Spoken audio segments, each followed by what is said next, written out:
நெஞ்சோடு கலந்தவளே, என் உயிரோடு உறைந்தவளே, எனக்காக பிறந்தவளே, என் உயிரே.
விளையாண்டது போதும், நேரமாச்சு, வாங்க வீட்டுக்கு கிளம்பலாம்.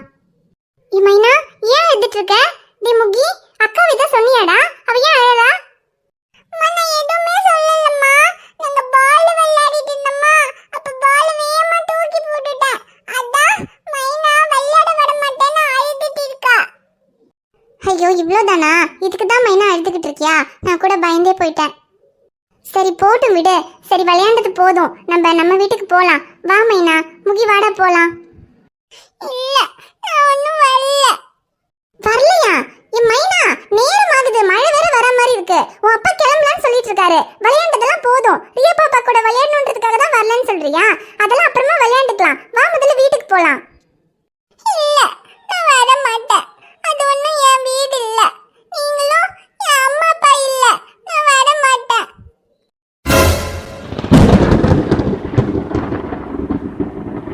மைனா, என்ன சொல்ற? இங்க பாரு, அப்படிலாம் பேசக்கூடாது. வா வீட்டுக்கு போலாம் முதல்ல. இல்ல, எனக்கு தெரியும். நீங்க அம்மா இல்ல தானே. நீங்க சொன்னதை நான் கேட்டேன்.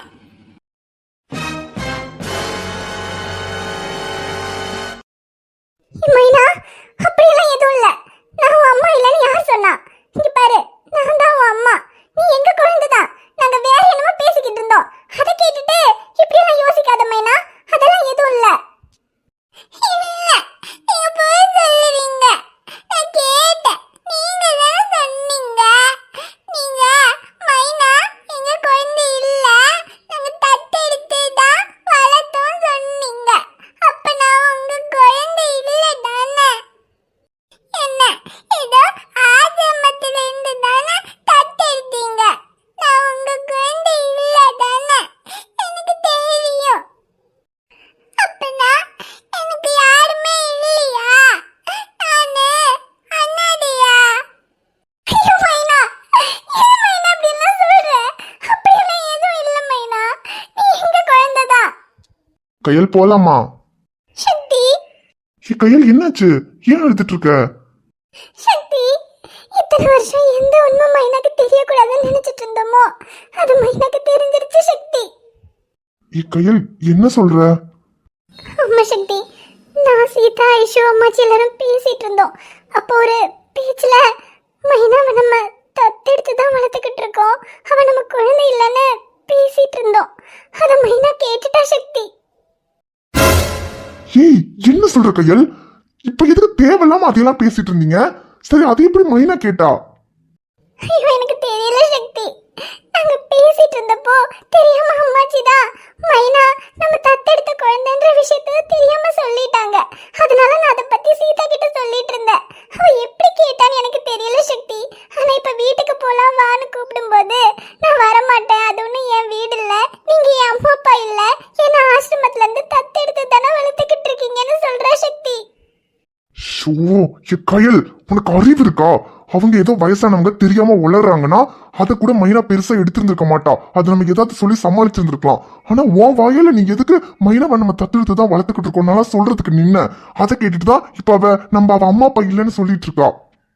சக்தி, நான் ஏதோ சீதா கேட்டப்போ அவகிட்ட சொல்லணுமேங்கிறதுக்காக சொல்லிட்டேன் சக்தி. ஆனா அதை மைனா கேட்பான்னு நான் நினைக்கவே இல்லை சக்தி. ஆனா அவன் நீங்க ஒன்னும் என் அம்மா இல்லைன்னு சொல்லும்போது என்னால தாங்கிக்கவே முடியல சக்தி. ஐயோ சரி கையில் அழாத, மைனா கிட்ட நான் பேசுறேன். மைனா எதுக்குடா இப்ப அழுதுட்டு இருக்க? ஒன்னும் இல்லை, இங்க பாரு, வா முதல்ல நம்ம வீட்டுக்கு போலாம், வா அதுக்கப்புறமா பேசிக்கலாம், வா வீட்டுக்கு போலாம். இல்ல, நான் வர மாட்டேன். நீங்க என் அம்மா அப்பா இல்ல, எனக்கு யாருமே இல்ல, நான் வர மாட்டேன். மைனா நாங்க உன் அம்மா அப்பா இல்லைன்னு யார் சொன்னா? அப்பா நான் சொல்றேன், நாங்க தான் உன்னோட அம்மா அப்பா, நீ எங்க குழந்தை தான். தேவையில்லாம யாராவது சொல்றத கேட்டுட்டு நீ அழுதுட்டு இருக்காத, அதெல்லாம் உண்மை கிடையாது. நீ வா எங்க அப்பா கிட்ட. இல்ல, நான் வர மாட்டேன். நீங்க போய் சொல்லுவீங்க. எங்க அம்மா அப்பா இல்ல. என் அம்மா அப்பா யாரு? ஏன் என்னை விட்டுட்டு போயிட்டாங்க? அவங்களுக்கு என்ன பிடிக்கலையா? ஐயோ சக்தி, இதுக்கு மேல இவ பேசுறதெல்லாம் என்னால கேட்க முடியல சக்தி. எனக்கு ரொம்ப கஷ்டமா இருக்கு. கையில் இரு, அவ குழந்தை தானே, அவளுக்கு பேசி புரிய வச்சுக்கலாம், இரு. சக்தி, என்னாச்சுடா? ஏன் மைனாவும் கையில அழுதுட்டு இருக்காங்க? டேய் மச்சான், அது சீதா ஏதோ கேட்டானா அறிவு கிட்டத்தனமா மைனாவை நாங்க தத்தெடுத்து தான் வளர்த்துக்கிட்டு இருக்கோன்றத இவ சீதா கிட்ட சொல்லியிருக்கா. அது எப்படியோ மைனா கேட்டுட்டாடா மச்சான். ஐயோ, என்னடா சொல்ற? ஆமாண்டா மச்சான், அவ நான் உங்க குழந்தை இல்ல, நீங்க என் அம்மா அப்பா இல்ல, நான் உங்க கூட வரமாட்டேன்னு சொல்லிட்டு இருக்காடா. என்ன பண்றதுன்னு உண்மையே புரியலடா மச்சான். ஷோ, சரி நீ டென்ஷன் ஆகாத, இரு மைனாட்ட பேசிக்கலாம். மைனா அழாதடா. சரி, நீ யாரு கூடயும் போக வேண்டாம். உனக்கு டாக்டர் அங்கிள் பிடிக்கும்ல, டாக்டர் அங்கிள் கிட்ட வருவல்ல, இங்க வா. இல்ல டாக்டர் அங்கிள், நான் யார் கூடயும் வர மாட்டேன். எனக்கு யாருமே இல்ல. மைனா செல்லம், அப்படியெல்லாம் சொல்லக்கூடாதுடா. உனக்கு யாரும் இல்லைன்னு யார் சொன்னா? உனக்கு டாக்டர் அங்கிள் இருக்கேன், சக்தி அப்பா இருக்காரு, கயல் அம்மா இருக்காங்க, அப்புறம் உன்னோட முகில் தம்பி இருக்கான், அப்புறம் ரியா பாப்பா இருக்கா, இவ்வளோ பேரும் இருக்கும். நீ ஏன் யாரும் இல்லைன்னு சொல்ற? சரி, யாரு இருக்கா யாரு இல்லைங்கிறதுலாம் நம்ம அப்புறமா பார்த்துக்கலாம். நீ இப்போ யாரு கூடயும் போக வேண்டாம். உனக்கு டாக்டர் அங்கிள் கூட பைக்ல போறதுனா பிடிக்கும்ல, நம்ம 2 பேரும் இப்படியே எங்கேயாவது போயிட்டு வரலாம், வா. இல்ல டாக்டர் அங்கிள், நான் வரல. மைனக்கா, பைக்ல போலாம், ஜாலியா இருக்கும். நம்ம போய் சாக்கி பிச்சிக்கு மஞ்சு எல்லாமே வாங்கலாம், வா. அப்பா, பாப்பாவும் வாடா, பாப்பாவையும் பூ கூட்டி போங்க. ஐயோ டி அம்மோ, நீ கொஞ்சம் பேசாம இருடா தங்கம். மைனாக்கா அழுதுட்டு இருக்கால, அதனாலதான் அப்பா மைனாக்காவை வெளியே கூட்டிட்டு போறேன்னு சொல்றேன். நீ ஒன்றும் வர வேண்டாம், உன்னை நான் அப்புறமா கூட்டிட்டு போறேன். நீ கொஞ்சம் அமைதியா இரு தங்கம். அப்படின்னா பாப்பாவை கூட்டி போக மாட்டீங்களா? பாப்பா கூட்டி போனா பாப்பாவும் ஆயிடுவேன். டி அம்மோ, இங்க பாரு, அப்பா சொன்னா கேப்பல்ல. மைனாக்கா அழுதுட்டு இருக்கா, நீ தேவையில்லாம பிடிவாதம் பிடிக்க கூடாது.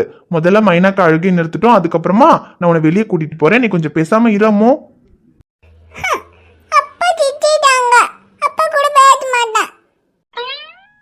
மைனா செல்லம், வா, நம்ம 2 பேரும் வெளியே போயிட்டு வரலாம். இல்ல, நான் வர மாட்டேன்.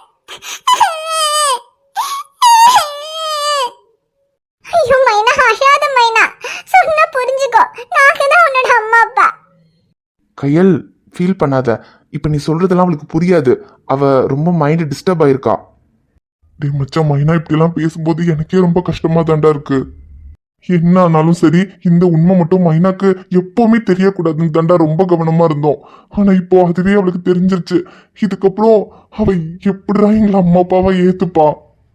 மைனா எங்களை அம்மா அப்பா இல்லைன்னு சொல்லும்போது என்னாலயே தாங்கிக்க முடியலடா. கையால் எப்படிடா தாங்கிப்பா? டேய் சக்தி, எனக்கு புரியுதுடா. சரி விடு, இந்த உண்மை அவளுக்கு என்னைக்கா இருந்தாலும் தெரியாமையெல்லாம் இருக்க போறதில்ல. என்னைக்காவது ஒரு நாள் நிச்சயமா தெரியதான் போகுது. ஆனா அது இன்னைக்கே தெரிஞ்சிருச்சு, அவ்வளவுதான். மைனா உங்க 2 பேருக்கும் பிறக்கலன்னா அவ உங்க குழந்தை இல்லைன்னு ஆயிடுமா? என்னைக்கா இருந்தாலும் நீங்க தான் அவளுக்கு அம்மா அப்பா, அவ தான் உங்களுக்கு பொண்ணு. ஆனா அதை முதல்ல அவளுக்கு புரிய வைக்கணும். ஆனா அதை புரிஞ்சுக்கிற வயசுல அவ இல்லடா. அவளை பொறுத்த வரைக்கும் திடீர்னு நீங்க அம்மா அப்பா இல்லைன்னு சொன்னதும் அவளாலேயே அதை ஏத்துக்க முடியல. அதனாலதான் அவ அழுதுட்டு இருக்கா. இப்ப நீங்க என்ன சொன்னாலும் அதை கேட்கிற மனநிலைமையில அவ இல்ல. முதல்ல அவ மனசு கொஞ்சம் சரியாகணும்டா. நம்ம சொல்றத அவ புரிஞ்சுக்கிற நிலைமைக்கு முதல்ல வரணும். இப்போ நீ இருக்கிற மைண்ட் செட்ல ஒன்னாலையும் அவகிட்ட பேச முடியாது. நீ முதல்ல கையில சமாதானம் பண்ணு, நான் மைனா கிட்ட பேசுறேன். மச்சான் நீ அவகிட்ட பேசுறா மச்சான். நான் அவகிட்ட பேசினா நீங்க என் அப்பா இல்லைன்னு அவ என் முகத்தை பார்த்து சொன்னா எனக்கு சத்தியமா அழுக வந்துரும்டா. ஏய், நீயே இப்படி பேசினா கையல் என்னடா பண்ணுவா? முதல்ல நீ அவளை சமாதானம் பண்ணு, நான் மைனாட்ட பேசுறேன். அப்புறம் கையல், நீ இப்போ அவகிட்ட எதுவும் பேசாத. ஏன்னா நீ சொல்றது அவளுக்கு புரியாது. அப்புறம் அவ திரும்ப திரும்ப நீங்க என் அம்மா அப்பா இல்லைன்னு சொல்லிக்கிட்டே இருந்தா உங்களுக்கு தான் கஷ்டமா இருக்கும். அதனால அவட்ட எதுவும் பேசாத. அவளை கொஞ்சம் தனியா விடுங்க. நான் அவளை வெளியே கூட்டிட்டு போறேன். அவகிட்ட நான் பேசி புரிய வச்சுக்கிறேன். சரிண்ணே. சரி டி சக்தி, நீ கையில சமாதானம் பண்ணு. நான் போய் ஐஷு கிட்ட சொல்லிட்டு வரேன். நான் மைனாவை வெளியே கூட்டிட்டு போறேன். சரிடா மச்சான். சக்தி, என்ன சக்தி இது? மைனா இதுக்கப்புறம் நம்மள அம்மா அப்பாவை ஏத்துக்க மாட்டாளா சக்தி? எப்படி கையல், எப்படி அவன் நம்மள அம்மா அப்பாவை ஏத்துக்காம இருப்பா? இங்க பாரு, இப்ப அவ திடீர்னு இதை கேட்டதும் என்ன பண்றதுன்னு தெரியாம இப்படி எல்லாம் பேசிட்டு இருக்கா. ஆனா நிச்சயமா அவளால நம்மள அம்மா அப்பா இல்லைன்னு சொல்ல முடியாது கையல். ஏன்னா நம்ம அவளை எப்படி எல்லாம் பாத்துக்கிட்டோம்னு அவளுக்கு தெரியாதா? முகில் மேல வச்ச பாசத்தை விட ஒரு படி மேலேயே நம்ம மைனா மேல பாசம் வச்சிருக்கோம். அது அவளுக்கும் தெரியும் கையல். அப்படியெல்லாம் அவ்வளவு சீக்கிரம் அவளால நம்ம அம்மா அப்பா இல்லைன்னு சொல்லிட முடியாது. ஷமீர் அவளுக்கு கவுன்சிலிங் கொடுக்குறேன்னு சொல்லியிருக்கான்ல, அவன் பேசட்டும். அவன் பேசினா நிச்சயமா மைனா புரிஞ்சுக்குவா. அவ சரியாயிடுவா கையல், நீ அழாத. சரியாயிடுவாள சக்தி? திரும்பவும் மைனா என்ன அம்மான்னு கூப்பிடுவாளா சக்தி? கூப்பிடுவா கையல், உன்னை அம்மானு கூப்பிடுவா, என்ன அப்பான்னு கூப்பிடுவா. நிச்சயமா அவ சரியாயிடுவா கையல், நீ அழாத. அழகு நிலவே கதவு திறந்து அருகில் வந்தாயே, எனது கனவை உனது விழியில் எடுத்து வந்தாயே. ஒரு பாலைவனமாய் கிடந்த வயிற்றில் பாலை வார்த்தாயே, என் பாதி உயிரை திருப்பி தரவே பறந்து வந்தாயே. இந்த பாவி உன்னை சுமந்ததில்லை நானும் தாயே. மாங்காய் ஊறுகாய், நாத்தங்காய் ஊறுகாய், அப்புறம் மாங்காய் நெல்லிக்காய்லாம் உப்பில் போட்டது எல்லாமே ரெடி பண்ணியாச்சு. இன்னும் வேற ஏதாவது மறந்துட்டோமா? ஃபாத்தி என்ன பண்ணிட்டு இருக்க? உடம்பு முடியாதவ நோம்பு எடுக்க வேண்டாம்னு சொன்னாலும் கேட்காம நோம்பு எடுத்திருக்க. நோம்பு எடுத்துட்டு என்ன வேலை செஞ்சுக்கிட்டு இருக்க? பேசாம போய் படுக்க தானே சொன்னேன். ஐயோ இக்கா, நான் ஒரு வேலையும் செய்யல. நாளைக்கு நம்ம ஷமீர் வீட்டுக்கு போறோம்ல, அதான் ஐஷுக்காக மாங்காய் ஊறுகாய், நாத்தங்காய் ஊறுகாய், மாங்காய் நெல்லிக்காய் எல்லாம் உப்புல போட்டது இதெல்லாம் நானே என் கையால செஞ்சு வச்சிருந்தேன். அதெல்லாம் எடுத்து வச்சிருக்கேன். நாளைக்கு போகும்போது மறக்காம கொண்டு போகணும்ல. ஃபாத்தி, நாளைக்கு தானே போறோம். அது நாளைக்கு எடுத்து வச்சா பத்தாதா? இன்னைக்கே எடுத்து வைக்கணுமா? ஐயோ இல்லைக்கா, அது நாளைக்கு போற அவசரத்துல அப்புறம் எதையாவது மறந்துட்டீங்கன்னா போயிடுவோமோன்னு தான் இன்னைக்கே எல்லாத்தையும் எடுத்து மேலே வச்சுட்டா அப்புறம் நாளைக்கு மறக்காம எல்லாம் கொண்டு போயிடலாம்ல. ஃபாத்தி, இந்த மாங்காய் நெல்லிக்காய் நாத்தங்காய் ஊறுகாய் இதெல்லாம் எங்கேயுமே கிடைக்காத பொருளா? எல்லா இடத்துலயுமே இருக்கிறது தானே. மறந்தா என்ன இப்போ அங்க போய் வாங்கி கொடுத்துக்கலாம். அதுக்கு போய் அதையவே எடுத்து வச்சு பாத்துக்கிட்டு இருக்கா. ஐயோ இக்கா, இதெல்லாம் எல்லா இடத்துலயும் கிடைக்கிறது தான். ஆனா கடையில இருந்து வாங்கி கொடுக்கறதுக்கும் இது நம்ம வீட்டு மரத்துல காய்ச்ச மாங்காய் நெல்லிக்காய் எல்லாம் எடுத்து தான் நான் ஊறுகாய் போட்டிருக்கேன், உப்புல போட்டு வச்சிருக்கேன். இதுக்கும் அதுக்கு வித்தியாசம் இல்லையா? இந்த மாதிரி நேரத்துல அவளுக்கு நல்லா வாய்க்கு பிடிக்கிற மாதிரி நான் எல்லாத்தையும் பார்த்து பார்த்து பக்குவமா செஞ்சிருக்கேன் அக்கா. ஐயோ சரிம்மா ஃபாத்தி, இப்ப என்ன மருமகளுக்காக எல்லாம் பார்த்து பார்த்து செஞ்சிருக்க. எல்லாம் கொண்டு போய் கொடுக்கணும், அவ்வளவுதானே. நாளைக்கு கொண்டு போய்க்கலாம். ஆமாய்க்கா, அப்புறம் நம்ம நாளைக்கு போய் ஒரு கொஞ்ச நாளைக்கு அங்கே இருந்துட்டு வரலாம் இக்கா. என்னதான் அங்கே அவளோட சொந்தக்காரங்க அவங்க அம்மா அப்பா எல்லாருமே இருக்காங்க. இருந்தாலும் எனக்கு என் மருமகளை பக்கத்தில் வச்சு பார்த்துக்கணும்னு இருக்கும்ல. அவளை அங்கே வச்சுட்டு இங்கே எனக்கு ஒரு மாதிரி கஷ்டமாக இருக்குதுக்கா. எது செஞ்சாலும் ஐயோ இது அவளுக்கு கொடுக்கணுமே அப்படி தான் தோணுது. அதனால நம்ம கொஞ்ச நாளைக்கு அங்கே இருந்துட்டு வருவோம் இக்கா. இருந்து பாத்துக்கிறதெல்லாம் சரிதான் ஃபாத்தி. ஆனா இப்போ நோன்பு சமயம், நீ வேற நோன்பு எடுக்கணும்னு சொல்லி நோன்பு வேற எடுத்துக்கிட்டு இருக்க. இந்த மாதிரி நேரத்துல அங்க அது இது செஞ்சு பிடிச்சி உன்னால பாத்துக்க முடியுமா? அதனாலதான் சரி நோம்பெல்லாம் முடிச்சிட்டு கூட நம்ம அங்கேயே போய் இருந்துக்கலாம்னு தானே சொன்னேன். அதனால என்னைக்கா, நோம்புனா அவளுக்கு என்ன எதுவும் தெரியாதா? ஷமீரும் நோம்பு எடுத்துட்டு தானே இருக்கான். அதெல்லாம் அவனுக்கு எல்லாம் பார்த்து செஞ்சு கொடுத்துட்டு தானே இருக்கா. நம்ம இங்க இருந்து பண்றதை அங்க போய் பண்ண போறோம், அவ்வளவுதானே வித்தியாசம். அதெல்லாம் ஒண்ணும் இல்லை, நம்ம அங்கேயே இருக்கலாம் இக்கா. சரி சரி, சொன்னா கேட்கவா போற? சரி இருக்கலாம். ஆனா பெருநாள் சமயத்துல எல்லாரும் சேர்ந்து இங்க வந்துடணும். இங்க நம்ம வீட்டுலதான் பெருநாளை கொண்டாடணும். நான் எல்லாரும்னு சொல்றது எல்லாரையும் தான் ஃபாத்தி. அதை உன் மகன் கிட்ட தெளிவா சொல்லிடு. ஐயோ இக்கா, அது அவனுக்கு தெரியாதா? அதெல்லாம் அவனுக்கு தெரியும். பெருநாளுக்கு நம்ம வீட்டில் தான் எல்லாருமா சேர்ந்து ஒன்றா பெருநாளை கொண்டாடணும்னு அவனும் அதை தான் நினச்சிட்டு இருப்பான். நம்ம பெருநாள் வர வரைக்கும் அங்க இருக்கலாம் இக்கா. பெருநாள் சமயத்துல ஷமீர், ஐஷு, ரியா குட்டி எல்லாரையுமே கூட்டிட்டு நம்ம இங்க வந்துடலாம். இங்க நம்ம வீட்லயே பெருநாளை கொண்டாடலாம். சரி நம்ம இருக்கலாம். சாரா என்ன பண்ணுவா? சாராக்கு காலேஜ் இருக்குல்ல? இல்லைக்கா, அவளுக்கு இன்னையோட பரீட்சை முடியுது. நாளையில இருந்து அவளுக்கும் லீவ் தான். அப்படின்னா சரி. அப்ப பின்ன கொஞ்ச நாளைக்கு இருக்கணும்னா அதுக்கு தகுந்த மாதிரி துணி எல்லாம் வேண்டியதெல்லாம் எடுத்து வச்சிரு, சரியா? சரிங்கக்கா, அதெல்லாம் நான் எடுத்து வச்சுக்கிறேன். ஆனா கொஞ்ச நாளைக்கு அங்க இருக்கிறதுக்கு நீங்க சம்மதிச்சிங்களே, அதுவே போதும் எனக்கு. எல்லாம் உனக்காக தான் பாத்தி. மருமக மாசமா இருக்கான்னு தெரிஞ்சதுல இருந்தே அங்க போய் அவங்களோட இருக்கணும்னு சொல்லிக்கிட்டே தான் இருக்க. சரி போய் கொஞ்ச நாளைக்கு இருந்துட்டு வந்துருவோம். அப்புறம் எனக்கும் என் பேத்தியோட இருக்கணும்னு ஆசையா தான் இருக்கு. கொஞ்ச நாளைக்கு நம்ம இருந்துட்டு வரலாம், சரியா? சரிக்கா. ஹாய் ஃப்ரெண்ட்ஸ், எல்லாரும் எப்படி இருக்கீங்க? நிச்சயமா நலமா இருப்பீங்கன்னு நம்புறோம். இந்த வீடியோ உங்களுக்கு பிடிச்சிருந்தா மறக்காம வீடியோவுக்கு ஒரு லைக் போடுங்க. வீடியோ பத்தின கருத்தை மறக்காம கமெண்ட்ல சொல்லுங்க. வீடியோவை உங்க ஃப்ரெண்ட்ஸுக்கும் ஃபேமிலிக்கும் ஷேர் பண்ணுங்க. சேனலை சப்ஸ்கிரைப் பண்ணாம பார்த்துட்டு இருந்தீங்கன்னா சப்ஸ்கிரைப் பண்ணிட்டு பாருங்க. பாப்பா